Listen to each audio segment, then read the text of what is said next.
Hair ग्रोथसाठी सर्वात important nutrient आहे ते प्रोटीन आहे.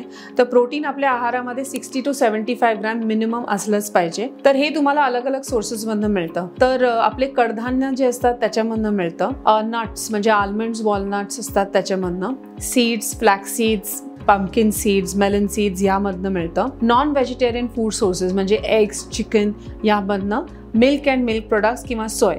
तर तुमच्या दिवसभराच्या आहारामध्ये ह्याचं काय काय कॉम्बिनेशन्स हर एक मीलमध्ये असलंच पाहिजे. त्याचबरोबर व्हायटमिन ए रिच फूड्स म्हणजे तुमचे जे पिवळे आणि ऑरेंज कलर्ड फ्रुट्स आणि व्हेजिटेबल्स असतात, जसं की आंबा झाला, पपई झाली, किंवा तुमचे टमॅटो झाले, रेड येलो बेल पेपर्स झाले, पालेभाज्या झाल्या, तर याच्यामुळे सुद्धा हेअर ग्रोथ होते, कारण त्याच्यामध्ये व्हायटमिन ए आहे. त्याचबरोबर omega 3 rich fatty acid food म्हणजे काय, नॉन व्हेजिटेरियन मध्ये सी फूड आलं, किंवा व्हेजिटेरियन असाल तर फ्लॅक्स सीड्स आणि नट्स हे तुमच्या आहारात डेफिनेटली असलं पाहिजे. पाणी तुमच्या आहारात व्यवस्थित असलंच पाहिजे, कारण पाणी जर कमी असेल तर हेअरची क्वालिटी खराब व्हायला लागते.